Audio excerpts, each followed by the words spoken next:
প্ৰিয় দৰ্শক, মই সঞ্জীৱ। আপোনালোক সকলোকে সঞ্জীৱ মটিভেশ্যনৰ অন্য এটা ভিডিঅ'লৈ স্বাগতম জনাইছোঁ। পুনৰ এটি নতুন ষ্টৰী লৈ আপোনালোকৰ মাজলৈ আহিছোঁ। যদিহে হাতত অলপ সময় আছে তেনেহ'লে ভিডিঅ'টি শেষলৈকে শুনিব বুলি আশা ৰাখিলোঁ। আহকচোন তেনেহ'লে ভিডিঅ'টিৰ মাজেৰে বুজিবলৈ চেষ্টা কৰোঁ। আজি দিনটো মোৰ জীৱনৰ অতি বিশেষ এটা দিন আছিল, কাৰণ আজি মোৰ বিয়াৰ দিন আছিল। ৰঙাপাতৰ হাতযোৰে মোক হেনো বৰ ধুনীয়া দেখা গৈছিল। ৰভাতলিত সকলোৱে মোক মুকলিকৈ প্ৰশংসা কৰিবলৈ ধৰিলে।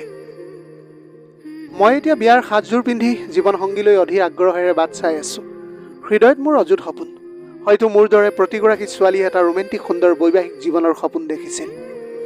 কিন্তু সেইটো সময়তে মোৰ এই বৈবাহিক জীৱনৰ সপোনবোৰ ভাগি পৰিছিল যেতিয়া মোৰ ভিনদেউৰ লগত মোৰ বিয়া ঠিক হৈছিল। এনে নহয় যে তেওঁ বয়সত মোতকৈ বহুত ডাঙৰ আছিল। তেওঁ আছিল এজন শিক্ষিত আৰু সুদৰ্শন যুৱক। কিন্তু মই তেওঁক সদায় মোৰ ভিনদেউ বা দাদাৰ দৰেই শ্ৰদ্ধা কৰিছিলোঁ। মোৰ বাইদেউৰ মৃত্যুৰ পিছত যেতিয়া তাইৰ শাহুৱেকে মোৰ মাৰ লগত পুতেক আৰু মোৰ সম্পৰ্কৰ কথা উত্থাপন কৰিলে, তেতিয়া মোৰ মায়ে মোক নসোধাকৈ বিয়াত সন্মতি দিলে। পাছত যেতিয়া মই এই কথাটো জানিবলৈ পাৰিছিলোঁ, মাৰ লগতে ঘৰৰ সকলোৰে ওপৰত মোৰ বহুত খং উঠিল আৰু বহুদিন পৰিয়ালৰ লগত কথা পতা বন্ধ কৰি দিছিলোঁ। এদিন মায়ে মোক ক'লে, মাজনী, আমি সকলোৱে তোমাক বহুত ভাল পাওঁ আৰু তোমাৰ ভৱিষ্যত জীৱনটো সুখৰ হোৱাটো বিচাৰোঁ। আমি তোমাৰ বাবে কোনো ভুল সিদ্ধান্ত ল'বলৈ নিবিচাৰোঁ। তোমাৰ ভিনদেউ বিনয় এজন ভাল সুদৰ্শন আৰু শিক্ষিত মানুহ, লগতে এটা ভাল চাকৰিও আছে। তেওঁৰ চৰিত্ৰ বহুতেই ভাল আৰু কেতিয়াও লোভী নাছিল। কেৱল এতিয়া তোমাৰ ভিনদেউ হোৱাৰ বাবেই তুমি তেওঁৰ সৈতে বিয়াত বহিবলৈ অস্বীকাৰ কৰিছা নহয় জানো? কিন্তু তোমাৰ বাইদেউ বিয়া হোৱা 2 বছৰ হ'ল।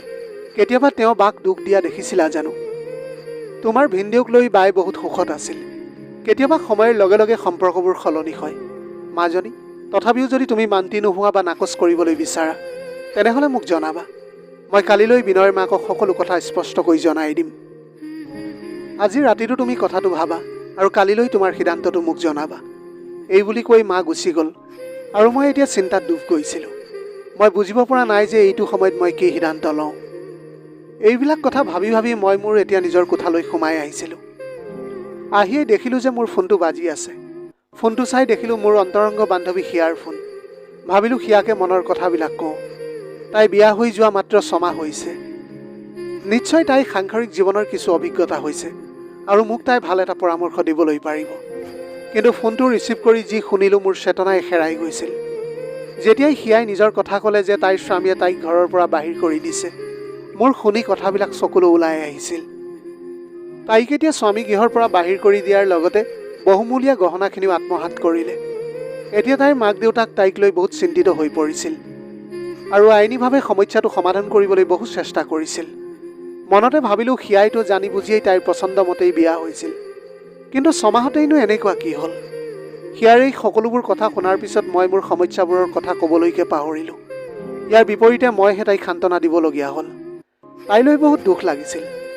তাইৰ গোটেই ঘটনাটো শুনি বুজি ধাৰণা হৈছিল যে পৃথিৱীখনৰ মানুহবোৰ সঁচাকৈ বৰ নীচ। কাৰোবাক অধিক বিশ্বাস কৰা বা প্ৰয়োজনীয়তকৈ বেছি ভাল পোৱাটো এটা ভ্ৰম। সেইবাবে মনতে ভাবিলোঁ, বয়োজ্যেষ্ঠসকলৰ সিদ্ধান্ত স্বীকাৰ কৰাটো বুদ্ধিমানৰ কাম, কাৰণ তেওঁলোকে অভিজ্ঞতাৰ পৰাই বহু কথা শিকিছে আৰু সদায় ভাল এটা উপদেশ দিয়ে আৰু সিদ্ধান্ত লয়। মই অনুভৱ কৰিবলৈ ধৰিলোঁ যে মাৰ সিদ্ধান্তটো 100% শুদ্ধ। মায়ে মোৰ বিষয়ে নিশ্চয় ভাল চিন্তাই কৰিছে। খন্তেক পিছতে মই মোৰ মাৰ ওচৰলৈ গ'লোঁ আৰু ক'লোঁ যে, মা, বিনয়ৰ লগত বিয়াত বহিবলৈ মই সাজু আছোঁ। এইটো সময়ত মায়ে পাকঘৰত খাদ্য ৰান্ধি আছিল আৰু মোৰ উত্তৰ শুনি মা আচৰিত হোৱাৰ লগতে খুব সুখী হৈ পৰিল। মায়ে মোক সাৱটি ধৰি কপালত চুমা এটা খালে আৰু বহুত আশীৰ্বাদ দিলে। মাক সুখী দেখি এতিয়া ময়ো সুখী হৈ পৰিলোঁ। যিয়েই নহওক, বিয়াৰ পিছত যেতিয়া প্ৰথমবাৰৰ বাবে মই কইনা হৈ স্বামীৰ কোঠাত প্ৰৱেশ কৰিলোঁ, বেৰত ওলমি থকা মোৰ মৃত বাৰ ফটোখন দেখিছিলোঁ। ফটোখনৰ ওচৰলৈ গৈ মই কান্দি কান্দি ক'লোঁ, বা, তুমি ইমান সোনকালে আমাৰ মাজৰ পৰা আঁতৰি গুচি গ'লা। তোমাক বহুত মিছ কৰিছোঁ এইটো মুহূৰ্তত। মোক আশীৰ্বাদ কৰিবা যাতে তোমাৰ আধৰুৱা সপোনবোৰ মই পূৰণ কৰিবলৈ পাৰোঁ। এতিয়া সঁচাকৈ মোৰ এনে অনুভৱ হৈছিল যেন বাইদেৱে মোৰ বাবে সুখ ঢালিবলৈহে এই পৃথিৱীলৈ আহিছিল। চকু দুটা মোহাৰি মোহাৰি মই ফুলেৰে সুসজ্জিত বিচনাখনৰ ওচৰলৈ আহি বহি পৰিলোঁ আৰু স্বামী বিনয়ৰ বাবে অপেক্ষা কৰি আছিলোঁ। ফুলসজ্জাৰ ধুনীয়া মুহূৰ্তবোৰ কথা ভাবি লাজতে সংকুচিত হৈ পৰিছিলোঁ। ঠিক সেইটো মুহূৰ্ততে কোঠাৰ দুৱাৰখন খোল খালে। দেখিলোঁ বিনয় ভিতৰলৈ সোমাই আহিছে। তেওঁ মোৰ বিচনাখনৰ ওচৰলৈ আহিল আৰু সোমাই অহাৰ দৰেই আকৌ মনে মনে ওলাই গুচি গ'ল। দুৱাৰখন বন্ধ হোৱাৰ শব্দ শুনি মই আচৰিত হ'লোঁ। উৰণিৰ পৰা মুখখন উলিয়াই মই আচৰিত হৈ পৰিলোঁ, কাৰণ মোৰ সন্মুখতে থকা ঠাইৰ পৰা বাইদেউৰ ফটোখন নোহোৱা হৈ গ'ল। এনেকৈয়ে কিছু সময় বহি থাকিলোঁ। আচলতে মই গম পোৱা নাছিলোঁ যে মই এতিয়া কি কৰা উচিত। মনলৈ ভাৱ আহিছিল, মোৰ বাইদেউৰ মৃত্যু হোৱা এবছৰৰ পাছতো বিনয় পত্নীৰ মৃত্যুৰ বেদনা পাহৰিব পৰা নাই চাগে। যিটো সময়ত স্বামী মোৰ কাষত থাকিব লাগিছিল, সেইটো সময়ত তেওঁ আঁতৰি গুচি গৈছে। কিবা এটা চিন্তা কৰি মই আমাৰ কোঠাৰ দুৱাৰখন খুলি মনে মনে তেওঁ সোমাই থকা কোঠাটোৰ ফালে আগুৱাই গ'লোঁ। কিন্তু তেওঁ ইতিমধ্যে দুৱাৰখন ভিতৰৰ পৰা বন্ধ কৰি দিছিল। মই বৰ আচৰিত হৈ পৰিলোঁ। দিনটো কইনাৰ সাজত গধুৰ পোছাকযোৰ পিন্ধি মোক বৰকৈ অসুবিধাৰ সৃষ্টি দিছিল। পুৱাৰ পৰা এই ৰাতি পৰ্যন্ত অলপো জিৰণি ল'বলৈ আহৰি নোপোৱাৰ বাবে মোৰ বহুত ভাগৰ লাগিছিল আৰু টোপনি আহিবলৈ ধৰিলে। সেইবাবে মই পুনৰ মোৰ কোঠালৈ উভতি আহি কাপোৰ সলাই শুই পৰিলোঁ। পিছদিনা ৰাতিপুৱা যেতিয়া চকু মেলিলোঁ, দেখিলোঁ বিনয় বিচনাৰ দাঁতিতে বহি আছিল আৰু শাহুমা ওচৰতে বহি দুয়ো ব্ৰেকফাষ্ট কৰি আছিল। মোক এতিয়া শুই উঠি অহা দেখি বিনয়ে ক'লে যে গুড মৰ্ণিং ৰশ্মি, জীৱনৰ নতুন ৰাতিপুৱাৰ শুভেচ্ছা থাকিল। বিনয় ইমান মৰমেৰে ক'লে যে যোৱা নিশাৰ বেয়া মেজাজটো মই পাহৰি গ'লোঁ আৰু এটা মিঠা হাঁহিৰে তেওঁক সুপ্ৰভাত জনালোঁ। ঠিক সেইটো মুহূৰ্ততে মোৰ চকু বিপৰীত বেৰত থকা বাইদেউৰ ফটোখনৰ ওপৰত পৰিল। আচৰিত হ'লোঁ যে আকৌ ফটোখন ইয়ালৈ কেনেকৈ আহিল। ফটোখন দেখি মোৰ এনে লাগিল যেন তাই আমাৰ ফালে চাই হাঁহি আছে। মোৰো ওঠত এটা হাঁহি বিয়পি পৰিল। ইতিমধ্যে মোৰ বাবেও ব্ৰেকফাষ্ট আহি পাইছিলহি। গতিকে মই ফ্ৰেছ হ'বলৈ গ'লোঁ। স্বামী আৰু মই দুয়ো অতি ফূৰ্তি মনেৰে মোৰ কোঠাটোতে ব্ৰেকফাষ্ট কৰিলোঁ। ব্ৰেকফাষ্ট কৰাৰ পাছত বিনয়ক লগ কৰিবলৈ লগৰ কেইজনমান বন্ধু আহিছিল। তেনেতে ময়ো এগৰাকী বোৱাৰী হিচাপে নিজে সাজু হ'বলৈ গ'লোঁ। কিন্তু মই সাজু হৈ অহা মানে বিনয় বন্ধু কেইজনৰ সৈতে ওলাই গুচি গৈছিল। যিয়েই নহওক, আজি গোটেই দিনটো আলহী অতিথিক লগ পাই মনটো অলপ ভাল লাগিছিল। বিশেষকৈ বিনয়ৰ মনটো মুকলি যেন লাগিছিল আৰু অতি সোনকালে আমি ইজনে সিজনক ঘনিষ্ঠ হৈ বুজাবুজি হ'ব পাৰিম বুলি মই আশা কৰিছিলোঁ। কিন্তু ৰাতি যেতিয়া বিনয় ঘৰলৈ আহিল, মই পুনৰ বৰ হতাশ হৈ পৰিলোঁ।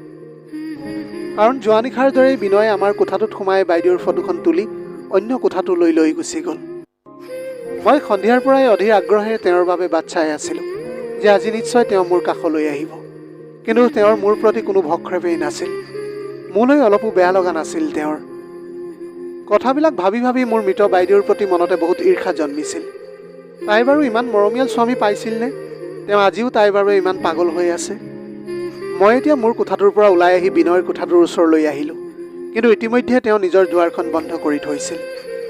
ভিতৰৰ পৰা কিবা শব্দ অহাত দুৱাৰত কাণ পাতি শুনাৰ চেষ্টা কৰিছিলোঁ। তেতিয়া শুনিছিলোঁ যে বিনয় কাৰোবাৰ লগত কথা পাতি আছে। কিন্তু কি কথা পাতি আছে মই একো ধৰিব পৰা নাই। বহুত চেষ্টা কৰিও এটা শব্দও মই বুজিবলৈ পৰা নাছিলোঁ। তেনেতে মোৰ শাহুমা মোৰ ওচৰলৈ আহি সুধিলে, কি হ'ল বোৱাৰী, ইয়াত কিয় থিয় হৈ আছা? এনে অৱস্থাত মই শাহুমাক কি কওঁ একো ভাবিয়েই পোৱা নাছিলোঁ।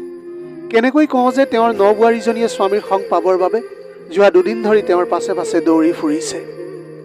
অন্য হাতেদি তেওঁৰ পুত্ৰই যিমান পাৰি বোৱাৰীৰ পৰা পলাই ফুৰিছে। মোৰ মুখখন দেখি শাহুৱে নিজেই হয়তো বুজি পালে আৰু মোক ক'লে যে চিন্তা নকৰিবা বোৱাৰী, মাত্ৰ কেইদিনমানৰ ভিতৰতে সকলো ঠিক হ'ব। তুমি যিমান পাৰা মৰম দিবলৈ চেষ্টা কৰিবা তাক। মই একো নকৈ হতাশ মনেৰে মোৰ কোঠালৈ উভতি আহিলোঁ আৰু বিনয় আৰু বাইদেউৰ সুখী জীৱনটোৰ কথা ভাবি ভাবি মই শুই থাকিলোঁ। আমাৰ ঘৰখনত আমি দুজনীয়ে বাই ভনী আছিলোঁ। বা মোতকৈ 2 বছৰ ডাঙৰ আছিল। আমাৰ মা দেউতাই দুয়োজনীকে বহুত মৰমেৰে ডাঙৰ দীঘল কৰিছিল। পঢ়া শুনা সম্পূৰ্ণ কৰাৰ পিছত বাইদেউলৈ বহুত বিয়াৰ প্ৰস্তাৱ আহিবলৈ ধৰিছিল। কিন্তু আমাৰ মা দেউতাই এই বিয়াৰ বিষয়টোত কোনো ধৰণৰ জোৰ জবস্তি কৰা নাছিল। সেইবাবে বাইদেউৰ হাততে সকলো গতাই দিলে। মোৰ মাৰ একালৰ বান্ধৱীৰ ল'ৰা বিনয়ৰ বিয়াৰ প্ৰস্তাৱ আহিল বাইদেউলৈ। এইটো প্ৰস্তাৱত মা বৰ সুখী হৈ পৰিছিল আৰু মাৰ সুখ দেখি বাইদেউ মান্তিক হৈছিল। বিনয় হেনো বাইদেউক এটা ফাংচনত দেখাৰ পিছত তাইক ভাল পাই পেলাইছিল। যিয়েই নহওক, সিহঁতৰ বিয়াখন বেছ ধুমধামেৰে হ'ল। ময়ো মনৰ হেঁপাহেৰে বিয়াত ফূৰ্তি কৰিলোঁ। ইয়াৰ পাছত আমাৰ ঘৰখনত মই একমাত্ৰ সন্তান হোৱাৰ বাবে মোৰ বিশেষ গুৰুত্ব আছিল। কিন্তু বিয়াৰ পিছত বাক মই প্ৰায় অদ্ভুত মানসিক দ্বিধাবোধত আবদ্ধ হৈ থকা দেখিছিলোঁ। বিশেষকৈ মই যেতিয়া তেওঁলোকৰ ঘৰত থাকিবলৈ আহিছিলোঁ, তেতিয়া বাই ৰাতি কোঠাত থকাৰ বিপৰীতে বহু ঘণ্টা বাহিৰতে থাকিছিল। তাই ঘণ্টাৰ পিছত ঘণ্টা বাহিৰতে খোজকাঢ়িছিল। যেতিয়াই তাইক মই ইয়াৰ কাৰণটো সুধিছিলোঁ, তাই হাঁহি হাঁহি মোৰ প্ৰশ্নটো উৰুৱাই দিছিল। যাৰ বাবে মোৰ হৃদয়খন আতংকিত হৈ পৰিছিল আৰু ময়ো শোৱাৰ পৰা উঠি বাৰ ওচৰলৈ গুচি আহিছিলোঁ। এইটো কথাক লৈ এবাৰ মই মাক বাৰ এনে আচৰণৰ কথাবিলাক কৈছিলোঁ। কিন্তু মায়ে মোক হাঁহি হাঁহি উত্তৰ দিছিল, তুমি কি অকৰা ছোৱালী অ'? নতুন ঘৰখনৰ লগত খাপ খাবলৈ কিছু সময়ৰ প্ৰয়োজন হ'বই। সেইটো কথাও তুমি বুজি নোপোৱানে? যেতিয়াই বাইদেউ আমাৰ ঘৰলৈ আহিছিল, সেইটো সময়ত তাই বৰ ভাল সাজ পোছাক পিন্ধি ধুনীয়াকৈ আহিছিল। এনে লাগিছিল যেন তাই সঁচাকৈ বহুত সুখী। আৰু ময়ো তেতিয়া বাৰ প্ৰতি থকা মনৰ অমূলক ভ্ৰমটো মোৰ হৃদয়ৰ পৰা আঁতৰাই পেলাইছিলোঁ। কিন্তু এবাৰ যেতিয়া বা আৰু ভিনদেউ আমাৰ ঘৰত ৰাতি থকাকৈ আহিছিল, তেতিয়া বিনয়ে হঠাৎ ৰাতিয়ে বাক এৰি অকলে যাবলৈ ওলাল। তেতিয়া মই তেওঁৰ আচাৰ ব্যৱহাৰবিলাক সকলোতে কিছু সন্দেহজনক আচৰণ দেখা পাইছিলোঁ। সেইটো সময়ত মোৰ এনে লাগিছিল যেন তেওঁ কিবা নিচা কৰি আছে বা কিবা নিচাৰ প্ৰভাৱত আছে। মা দেউতাৰ কথাও নামানি তেওঁ ৰাতিয়ে নিজ ঘৰলৈ বুলি গুচি গ'ল। এই বিষয়ে বাইদেউক সুধিবলৈ আৰু মোৰ মন নগ'ল। কিন্তু যেতিয়া মই বাৰ কোঠালৈ আহিলোঁ, তাই চকু দুটা বন্ধ কৰি অলপ জিৰণি লৈ আছিল।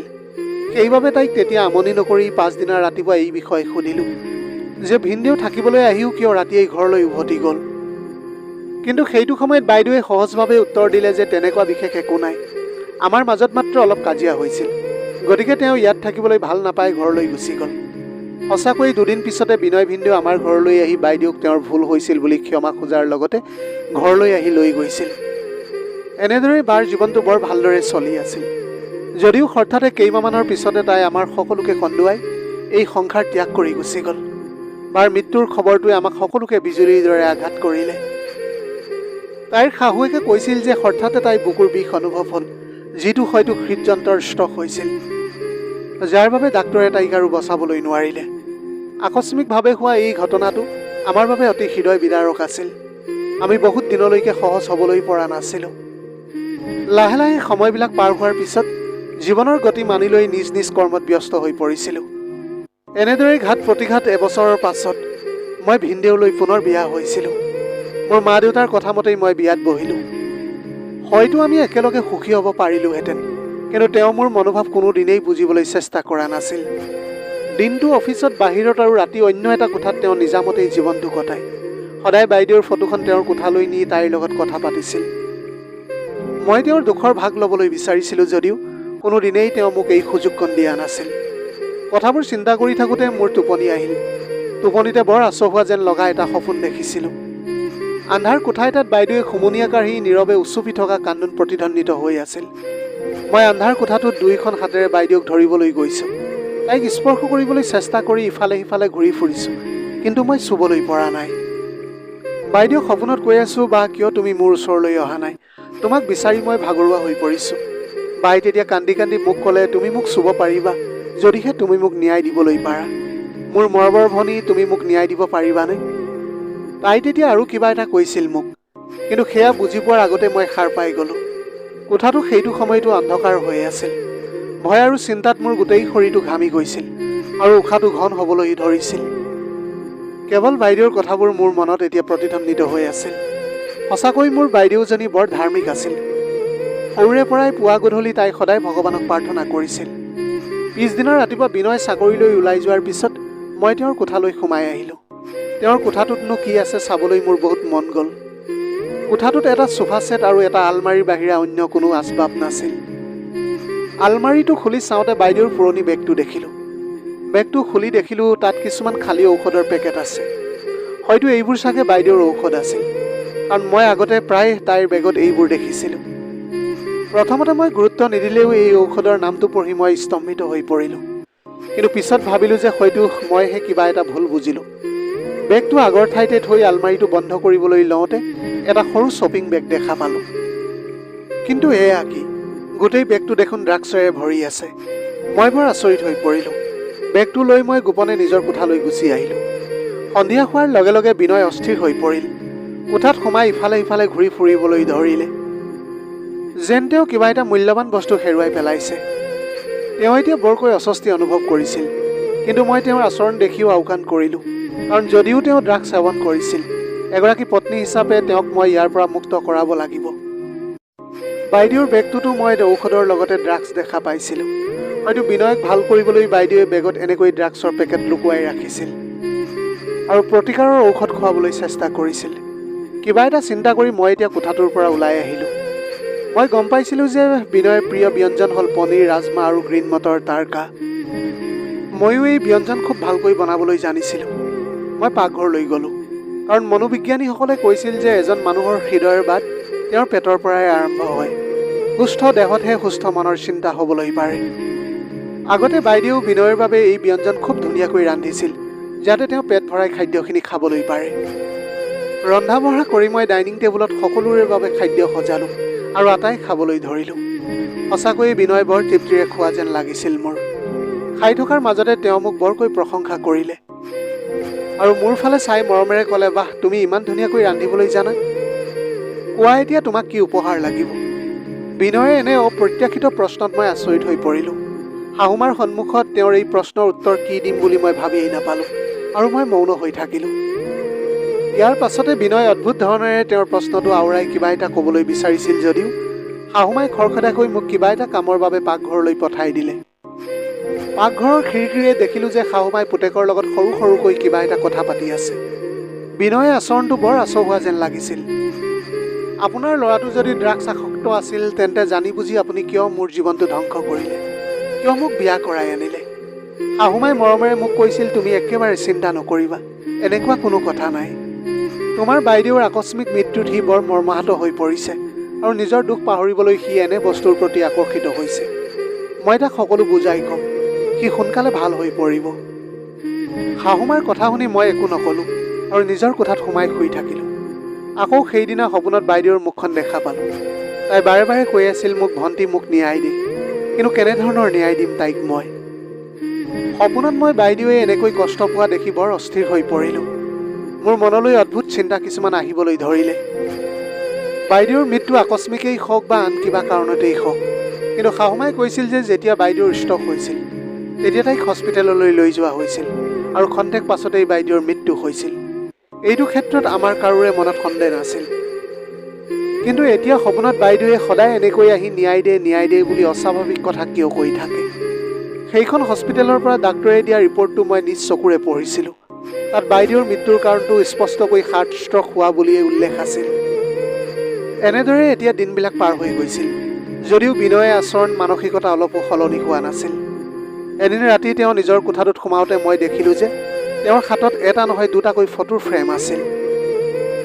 এটা ফ্ৰেম যেনিবা চিনি পাইছিলোঁ, সেয়া মোৰ বাইদেউৰ ফ্ৰেম, কিন্তু অন্যখন ফটো কাৰ সেয়াহে মই ধৰিব নোৱাৰিলোঁ। হয়তো বিনয়ে সেইখন নতুনকৈ বনাই আনিছে। দ্বিতীয় ফটোখনৰ সন্ধানত মই বহুত ছাছপেন্সত পৰিলোঁ। পিছদিনা ৰাতি ইচ্ছাকৃতভাৱে চকু দুটা মুদি মই শুই থকাৰ অভিনয় কৰিলোঁ। বিনয়ৰ এই গোপন ৰহস্যটো উদঘাটন কৰিবলৈ হৃদয়খনে মোক বৰ অস্থিৰ কৰি তুলিছিল। মই টোপনি যোৱাৰ চলেৰে দেখিলোঁ যে বিনয় মোৰ কোঠাটোত সোমাই বাইদেউৰ ফটোখন হাতত তুলি ল'লে আৰু খন্তেক ৰৈ তেওঁ অলপ সময় মোৰ ফালে চালে। এটা সময়ত চাগৈ তেওঁ নিশ্চিত হ'ল যে মই গভীৰ টোপনিত আছোঁ বুলি। ইয়াৰ পাছতে তেওঁ কোঠাটোৰ পৰা ওলাই গ'ল। মই সকলোবোৰ গোপনে লক্ষ্য কৰি অতি সাৱধানেৰে তেওঁৰ পিছ ল'লোঁ। মই শুই আছোঁ ভাবিয়েই চাগৈ সেইদিনা তেওঁ কোঠাটোৰ দুৱাৰখন ভিতৰৰ পৰা বন্ধ কৰা নাছিল। মই লাহে লাহে দুৱাৰৰ ফাঁকেৰে চাই দেখিলোঁ যে বিনয়ে বাইদেউৰ ফটোখন সন্মুখত লৈ খালি খালি কিবা এটা কথা কৈ আছিল। বাইদেউৰ ফটোখনলৈ চাই তেওঁ কৈ আছিল, মোৰ প্ৰিয় ৰাজকুমাৰীজনী, তুমি আজি অন্য এখন পৃথিৱীত আছাগৈ। তুমি চাগৈ বৰ অকলশৰীয়া অনুভৱ কৰিছা নহয় জানো। তুমি দুখ নকৰিবা, অতি সোনকালে তোমাৰ নিসংগতা মই দূৰ কৰিম। মাত্ৰ অলপ সময় তুমি ধৈৰ্য ধৰা সোণজনী। এই বুলি কৈ বিনয়ে কোলাৰ পৰা আন এখন ফটো তুলি লৈ বাইদেউৰ ফটোখনৰ লগতে সজাই থ'লে। দুয়োখন ফটো একত্ৰিত কৰি তেওঁ আৰু কিবা এটা কথা কৈ আছিল যদিও মই তেতিয়া তাৰ পৰা আঁতৰি আহিলোঁ। দ্বিতীয় ফটোখন মই দেখা নাপালোঁ যদিও বিনয়ৰ দুখ লগা কথাবোৰ শুনি মোৰ বুকুখনে কান্দি উঠিছিল আৰু অজান আকাংক্ষাত বুকুখন কঁপিছিল। মই মোৰ কোঠালৈ উভতি আহি বিচনাত বহিলোঁ আৰু দীঘলকৈ উশাহ এটা লৈছিলোঁ। এনে লাগিছিল যেন মই বহুত দূৰ খোজকাঢ়ি আহিছোঁ। বিচনাত শুই টোপনি যাবলৈ বহু চেষ্টা কৰিলোঁ। মনলৈ চিন্তাবোৰ আহিছিল, সঁচাকৈ বিনয়ে আত্মহত্যাৰ কথা ভাবিছে নেকি বাৰু? বাইদেউ ওচৰলৈ যোৱাৰ কথা সি বাৰে বাৰে কিয় কৈ আছে? হয়তো বাৰ ফটোখনৰ সৈতে লগ লগোৱা সেই দ্বিতীয়খন ফটো তেওঁ নিজৰেই চাগে। মনতে ভাবিলোঁ বিনয়ক যিকোনো প্ৰকাৰে হ'লেও আত্মহনন পথৰ পৰা মই ঘূৰাই আনিবই লাগিব। কথাবোৰ চিন্তা কৰি কৰি এসময়ত মই টোপনিত ঢলি পৰিলোঁ।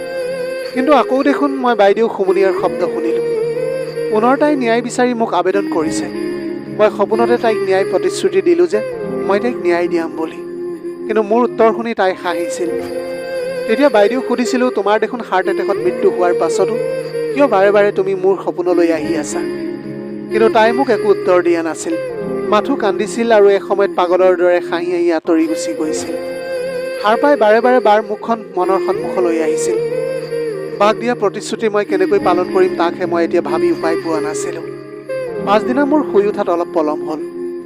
গা ধুবলৈ আলমাৰীটো খুলি কাপোৰ এযোৰ উলিয়াই আনিলোঁ। কিন্তু এয়া কি, আলমাৰীত দেখোন ঔষধৰ বেগটো নাছিল। বুজিবলৈ বাকী নাছিল যে আলমাৰীৰ পৰা ঔষধ থকা বেগটো নিশ্চয় বিনয়ে উলিয়াই আনিছে। সেইবাবে মনতে সংকল্প ল'লোঁ যে বাইদেউৰ স্মৃতিয়ে বিনয়ক মৃত্যু মুখলৈ লৈ যাব। মই তেওঁক ভুল পথলৈ যোৱাত বাধা দিবই লাগিব। কথাবোৰ ভাবি ভাবি মই ফ্ৰেছ হৈ কাপোৰ সলাই ওলাই আহিলোঁ। ইতিমধ্যে মোৰ শাহুমাই ব্ৰেকফাষ্ট ৰেডি কৰিছিল আৰু মই ব্ৰেকফাষ্ট কৰি থাকোঁতে শাহুমাই মাত লগালে, বোৱাৰী, মোৰ ফোনৰ বেলেঞ্চ শেষ হ'ল। তোমাৰ ফোনটো খন্তেক দিয়াচোন। ৰাতিপুৱাৰে পৰা মূৰটো বৰকৈ বিষাই আছে। ডাক্তৰ এজনলৈ ফোন কৰি ঔষধৰ কথাটো সুধি লওঁ। ময়ো একো নকৈ শাহুমালৈ মোৰ ফোনটো আগবঢ়াই দিলোঁ। শাহুমাই ফোনতে ডাক্তৰৰ লগত কথা পাতি আছিল আৰু ময়ো পাকঘৰলৈ আহি ভাতৰ যোগাৰ কৰাত লাগি গৈছিলোঁ। প্ৰায় আধা ঘণ্টামানৰ পাছত শাহুমাই মোক ফোনটো দিলেহি। ফোনটো চাৰ্জত ৰাখি বিনয়ৰ কথাকে ভাবিবলৈ ধৰিলোঁ। কেনেকৈ তেওঁক এতিয়া অসৎ পথৰ পৰা ঘূৰাই আনিবলৈ পাৰোঁ। বাৰে বাৰে বাইদেউৰ কথাকে মোৰ মনলৈ আহিছিল। কিমান যে মৰম কৰিছিল তাই বিনয়ক, যিটো আজিও তাই পাহৰিবলৈ পৰা নাই। কেনেকৈ তেওঁৰ হৃদয়ৰ পৰা বাইদেউৰ স্মৃতি আঁতৰ কৰি মই সেই স্থান দখল কৰিবলৈ পাৰোঁ, সেই চিন্তাই মোক এতিয়া খুলি খুলি খাইছিল। গোটেই দিনটো এইবোৰ ভাবি ভাবি কেতিয়া যে সন্ধিয়া হ'ল গমেই নাপালোঁ। আজি বিনয় অফিচৰ পৰা আহোঁতে মোলৈ পিজ্জা এটা লৈ আহিছিল। তেওঁ চিধাই মোৰ কোঠালৈ সোমাই আহি ক'লে যে, ৰশ্মি, তুমি পিজ্জা খাই ভাল পোৱা বুলি আগতে তোমাৰ বাৰ মুখৰ পৰা শুনিছিলোঁ। আজি তোমাৰ বাবে এই পিজ্জাটো লৈ আহিছোঁ। সঁচাকৈয়ে আগৰে পৰাই পিজ্জাৰ প্ৰতি মোৰ লোভ আছিল আৰু সেয়েহে মই হয় বুলিয়েই তেওঁক উত্তৰ দিলোঁ। কিন্তু মোৰ সমৰ্থন পাই তেওঁৰ মুখত এটা অদ্ভুত হাঁহি ওলাইছিল, যিটোৰ অৰ্থ মই বুজিব পৰা নাছিলোঁ।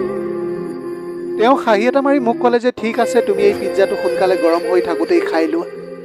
এই বুলি বিনয়ে পিজ্জাটো মোৰ হাতত দিওঁতে শাহুমাই তেওঁক মাত দিয়াত তেওঁ আঁতৰি গৈছিল। মই পিজ্জাটো টেবুলতে থৈ ভাবিলোঁ, মোৰ অতিকৈ প্ৰিয় দৈনন্দিন ধাৰাবাহিকখনৰ খণ্ডটো আজি মিছ কৰিলোঁ। সেইবাবে এইটো সময়ত কাহিনীটো শুনি থাকিম আৰু পিজ্জাও খাই থাকিম, এইটো ভাবি ফোনটো হাতত তুলি ল'লোঁ। কেতিয়াবা মিছ কৰা ধাৰাবাহিকখনৰ খণ্ডবোৰ পুনৰ আজৰি সময়ত শুনিবলৈকে মই ফোনটো অটো ৰেকৰ্ডিং কৰি ৰাখোঁ। কিন্তু ৰেকৰ্ডিং খোলোতেই দেখিলোঁ যে মোৰ শাহুমাৰ কল ৰেকৰ্ডিংটো ওপৰতে আছিল, যিটো তেওঁ ডাক্তৰৰ লগত কথা পাতিছিল। প্ৰায় 27 মিনিটৰ দীঘলীয়া বাৰ্তালাপ। শাহুমাই ইমান দীঘলীয়া সময় ডাক্তৰৰ লগতনো কি কথা পাতিলে? কেৱল মূৰৰ বিষৰ ঔষধ ল'বলৈকে ইমান সময় কথা পাতিলেনে? মনতে মোৰ অলপ সন্দেহ হোৱাত মই ৰেকৰ্ডিংটো খুলি শুনিবলৈ ধৰিলোঁ আৰু সেই ৰেকৰ্ডিংটো শুনি মই উন্মাদৰ দৰে হৈ পৰিছিলোঁ। মোৰ শৰীৰটোত যেন কোনো প্ৰাণ নাছিল। মোৰ হিতাহিত জ্ঞানকণ হেৰাই গৈছিল। তথাপিও অত্যন্ত সংযমেৰে মই এফালৰ পৰা কথাবোৰ শুনি গৈছিলোঁ। তেওঁলোকৰ কথোপকথন আছিল এনেধৰণৰ, মোৰ শাহুমাই ডাক্তৰক কৈছিল, আপুনি দিয়া ঔষধবোৰে মোৰ ল'ৰাটোক অলপো ভাল কৰিবলৈ পৰা নাই। আপোনাৰ পৰামৰ্শ মতেই তাক আকৌ বিয়া কৰাই দিলোঁ যদিও এতিয়াও সি একেই আছে। প্ৰথম পত্নীগৰাকীক হত্যা কৰাৰ পিছত সি এতিয়া দ্বিতীয় পত্নীকো হত্যা কৰাৰ পৰিকল্পনা কৰিছে। মই আপোনাক ইমান টকা দিছোঁ, তথাপিও আপুনি কিয় অলপো তাক ভাল কৰিব পৰা নাই? এতিয়া মোৰ সকলো টকা আপুনি ঘূৰাই দিয়ক। আপোনাৰ চিকিৎসাৰ পৰা তাৰ একো লাভ হোৱা নাই। মই বেলেগৰ ওচৰত চিকিৎসা কৰোঁগৈ। শাহুমাৰ কথা শুনি ডাক্তৰজনে জোৰেৰে হাঁহিলে আৰু ক'লে, চাওক, আপোনাৰ ল'ৰাটো মানসিকভাৱে অসুস্থ। তেওঁ সুস্থ হ'বলৈ সময় লাগিবই। টকা উভতাই খুজিছে যে আপুনি, মই এটকাও আপোনাক ঘূৰাই নিদিওঁ। আপোনাৰ অনুৰোধৰ বাবেই মই আপোনাৰ প্ৰথম বোৱাৰীৰ হাৰ্ট এটেকত মৃত্যু হোৱা বুলি ভুৱা ৰিপৰ্ট বনাই দিছিলোঁ। আপোনাৰ লগতে আপোনাৰ হত্যাকাৰী পুত্ৰক বচাবলৈ মই এই নিকৃষ্ট কামটো কৰিলোঁ। যদি কেনেবাকৈ আৰক্ষীয়ে এই সত্যটো জানিলেহেঁতেন, তেন্তে আপোনালোক দুয়োজনেই যাৱজ্জীৱন জেলৰ ভাত খালেহেঁতেন। কালিলৈ আপোনাৰ ল'ৰাটোক লৈ আহক, মই তাৰ ঔষধখিনি সলনি কৰি দিম। লাহে লাহে আপোনাৰ ল'ৰা ভাল হ'ব আৰু এটা কথা, মোৰ খৰচখিনি আনিবলৈ নাপাহৰিব। ইমানলৈকে শুনিয়েই মই ৰেকৰ্ডিং বন্ধ কৰি মোৰ দুখ ক্ষোভ হতাশাত বিচনাতে মই নিথৰ হৈ পৰিছিলোঁ।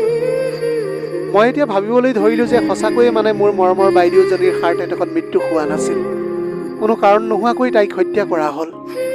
সেইবাবে বাৰে বাৰে মোৰ বাজনীয়ে সপোনত মোৰ ওচৰলৈ আহিছিল আৰু তাই মোক ন্যায় ভিক্ষা মাগিছিল। বাইদেউৰ কথাবোৰ মনত পৰি মই বহুত কান্দিলোঁ। মনতে ভাবিলোঁ যে নাই, মই দুৰ্বল হ'বলৈ নোৱাৰোঁ।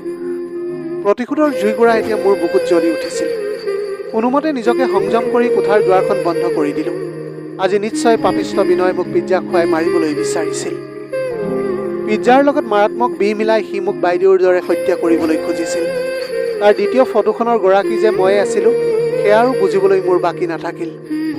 খৰধৰকৈ দেউতালৈ ফোন কৰিলোঁ আৰু যিমান পাৰি সোনকালে সকলো কথা বিৱৰি ক'লোঁ। কিন্তু সেইটো সময়ত মই কোৱা কথাবোৰ মা দেউতাই কোনেও বিশ্বাসত ল'বলৈ পৰা নাছিল। তাৰ পাছত মই সজোৰেৰে ক'লোঁ যে মোৰ হাতত উপযুক্ত প্ৰমাণ আছে আৰু কিছু পলম হ'লে সি মোকো হত্যা কৰিব। দেউতাই সাহস দি মোক ক'লে যে আতংকিত নহ'বা মাজনী, যিমান সোনকালে পাৰা তুমি গোপনে পুলিচক ফোন কৰা, আমিও এতিয়াই গৈ আছোঁ তোমাৰ ওচৰলৈ। ময়ো খৰধৰকৈ আৰক্ষীক ফোন কৰিলোঁ আৰু সকলো কথা ক'লোঁ, লগতে ঘৰৰ ঠিকনাটো জনালোঁ। অতি কম সময়ৰ ভিতৰতে আৰক্ষী আহি আমাৰ ঘৰত উপস্থিত হ'লহি আৰু ইফালে মা দেউতাও আহি পালেহি। বিনয় ঘৰতে মাকৰ লগত কিবা আলোচনা কৰি আছিল। হয়তো চাগে সি ভাবিছিল যে পিজ্জা খোৱাৰ পাছত ইতিমধ্যে মোৰ মৃত্যু হৈছে আৰু মই বিচনাতে পৰি আছোঁ। কিন্তু হঠাৎ আৰক্ষীক দেখি সি পলাব ধৰোঁতেই আৰক্ষীয়ে বিনয় আৰু মাক দুয়োকে গ্ৰেপ্তাৰ কৰিলে। শাহুমা আৰু বিনয়ে আৰক্ষীক স্পষ্টীকৰণ দিছিল যে তেওঁলোক নিৰ্দোষী, কিন্তু মোৰ ফোনত মজুত থকা শাহুমাৰ কথোপকথনৰ পৰাই আৰক্ষীয়ে তদন্ত কৰাত গোটেই ঘটনাৰ সত্যতাটো ওলাই পৰিছিল। মোৰ মৃত বাইদেউজনীৰ কিছু স্মৃতি সংগ কৰি সেইখন ঘৰ চিৰদিনৰ বাবে পৰিত্যাগ কৰি মই মা দেউতাৰ ঘৰলৈ গুচি আহিলোঁ। বাইদেউৰ ফটোখন হাতত তুলি লওঁতে এনে লাগিছিল যেন বাইদেৱে আজি ন্যায় পোৱাৰ বাবে মুক্ত মনেৰে মোলৈ চাই হাঁহি আছে। মই এতিয়া আইনগতভাৱে বিনয়ৰ লগত বিবাহ বিচ্ছেদ কৰিলোঁ আৰু এতিয়া জীৱনটো আগুৱাই লৈ যোৱাৰ বাবে মোৰ আধৰুৱা হৈ ৰোৱা পঢ়া শুনা সম্পূৰ্ণ কৰাত মন দিছিলোঁ। আইনৰ বিচাৰৰ শেষত বিনয়ক যাৱজ্জীৱন কাৰাদণ্ড দিয়াৰ লগতে শাহুমা আৰু ডাক্তৰে 7 বছৰ জেইল আৰু অৰ্থদণ্ড শাস্তি পালে। মা দেউতাৰ ঘৰখনত এতিয়া মা দেউতাই মোক মুক্ত মনে স্বাধীনতা দিছিল। তেওঁলোকৰ দুচকুত মোৰ প্ৰতি কিবা এটা অপৰাধবোধৰ কৰুণ চাৱনি ফুটি উঠিছিল। কোনো আত্মীয়ই মোক লৈ মা দেউতাক পুনৰ বিবাহৰ কথা উলিয়াইছিল, যদিও দেউতাই সেইবোৰক গুৰুত্ব দিয়া নাছিল। সেইটো সময়ত দেউতাই কৈছিল মোৰ ছোৱালীজনীয়ে নিজে নিজৰ সিদ্ধান্ত ল'ব পৰা হ'ল, তাইৰ ইচ্ছাৰ লগতে সকলো হ'ব। যদি তাই বিচাৰে যে তাই জীৱনসংগী বিচাৰি পাইছে, তেন্তে সেয়া তাইৰ ইচ্ছাৰ মতেই হ'ব। দেউতাৰ এনেবিলাক কথা শুনি মোৰ মুখলৈ ক্ষীণ হাঁহি এটা আহিছিল। মই এতিয়া ভাল এটা চাকৰি কৰোঁ, যদিও কেতিয়াও মই ভবাই নাছিলোঁ যে মোৰ জীৱনলৈ এনে কোনোবা এজন আহিব যাক মই বিশ্বাস কৰিবলৈ পাৰিম। কিন্তু যদিহে মোৰ ভাগ্যত প্ৰকৃত প্ৰেম লিখা আছে, তেন্তে ঈশ্বৰে মোৰ জীৱনলৈ তেনে এজন ব্যক্তিক নিশ্চয় এদিন পঠাব। প্ৰিয় দৰ্শক, এয়াই আছিল আজিৰ কাহিনীৰ ভাগ। যদিহে ভাল লাগিল তেনেহ'লে লগৰ বন্ধু বান্ধৱীসকলৰ মাজত শ্বেয়াৰ কৰিবলৈ নাপাহৰিব। আপোনালোকৰ গোটেই জীৱনটো হাঁহিৰে উপচি পৰক। পাৰিলে দুখীয়াজনক অলপ সহায় কৰিবলৈ চেষ্টা কৰিব। আপোনালোকৰ অকণমান সঁহাৰিয়ে যদি কোনোবা এজন দুখীয়াৰ জীৱনটো সলনি কৰিবলৈ পাৰে, তাতকৈ পুণ্যৰ কাম আৰু এইখন পৃথিৱীত একোৱেই হ'ব নোৱাৰে। Have a nice day.